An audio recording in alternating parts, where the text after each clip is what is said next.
This is Mission Control Houston. We want to welcome you to Space Station Live. It is Monday, August 26, 2013. This is a live view inside the flight control room here at the Johnson Space Center. This team today is being led by Flight Director Ron Spencer. He is sitting there in the center console on the right-hand side of the screen.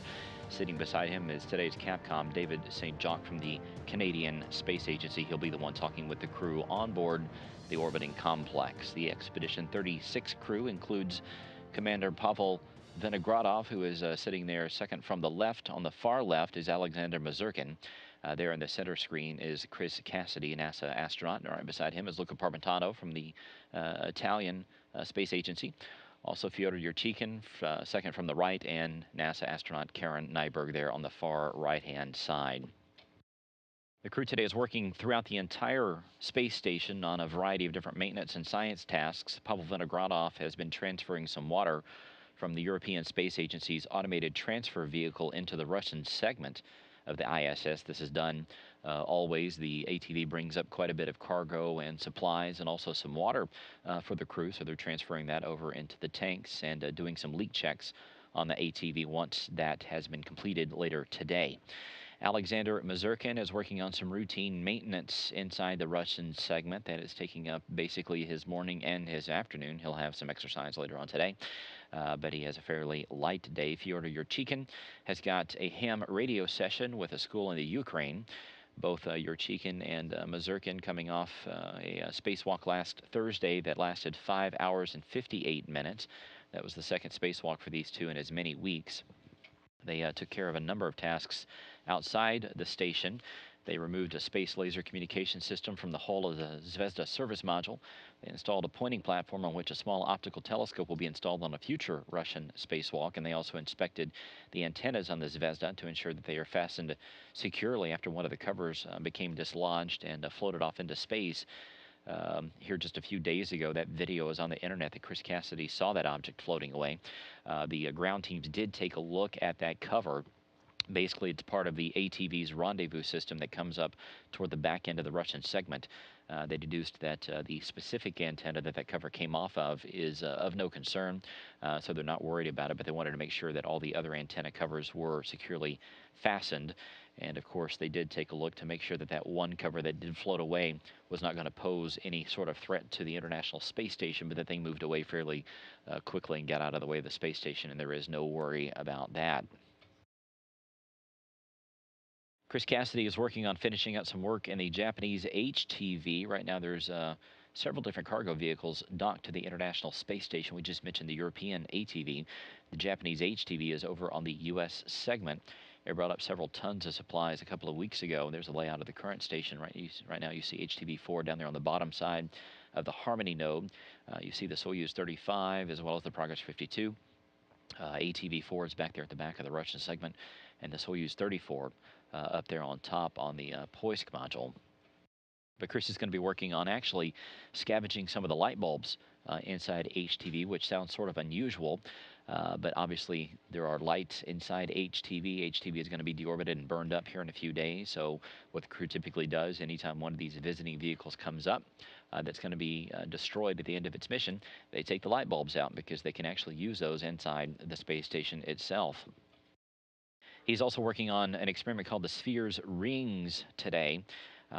Everybody who has ever watched Space Station Live knows about the Spheres experiment. They ran this experiment last week, and he's going to continue powering up and doing some training on this fairly cool experiment that takes a look at how satellites free float and fly in formation up in space. This specific Sphere's Rings experiment also looks at formation flying and also some wireless power transfer to where two satellites could actually swap power with each other without actually touching. This particular experiment, the Sphere's Rings, is run out of DARPA as well as the University of Maryland. Luca Parmitano working on setting up the combustion integrated rack. That experiment continues right now as we go on the air. He set that up so that the ground teams both here in Texas and in Alabama can run that experiment. The ground teams are taking a look at the inside of that particular combustion integrated rack, which you see the full size of it there as we speak. He's also taking some water samples throughout the U.S. segment today. They always do that to take a look and make sure that the water is acceptable and that there's nothing growing in it. Karen Nyberg finally working on In Space 3. This takes a look at fluids that change properties based on magnetic fields. These fluids have certain things called colloids inside them, which is basically some particles that whenever you add a magnet to it, that actual fluid can become solid. It can change characteristics. This has important implications on possibly brake systems here on Earth in your car and trucks, something like that. Also robotics.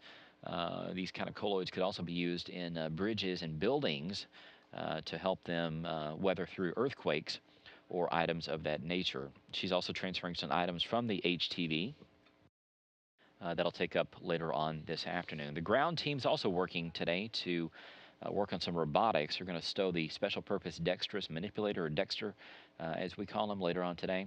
And then they're going to take the Canadarm2, the station's robotic arm, and walk off to a different part of the station. The exposed pallet that came up on HTV, which is sort of the center section of that cargo vehicle that brought up unpressurized cargo, is currently attached to the forward end of the Kibo module on the exposed facility that's sort of the front porch of Kibo. It's going to be returned, and that tray is going to be slid back into the HTV coming up on Friday. And then HTV is actually going to be unberthed and released on September the 4th.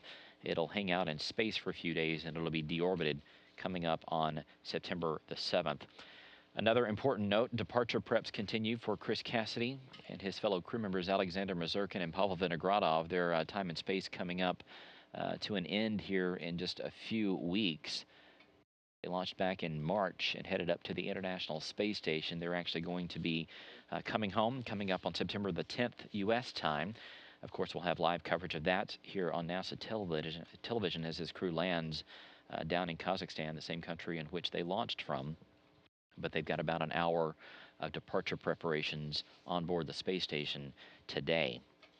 Of course, as one crew goes home, another one gets ready to come up. Mike Hopkins and his fellow crew members, Oleg Kotov and Sergei Ryazansky, are reviewing procedures today at the Gagarin Cosmonaut Training Center in Star City, Russia, for next week's final qualification simulations. They basically have some tests they have to go through, and they're getting ready to launch coming up at the end of September. And also with that in mind, we want to remind you that we've got a crew news conference coming up with Expedition 38 and 39 coming up at 1 p.m. Central Time, 2 p.m. Eastern Time here on NASA television. That'll be on Wednesday.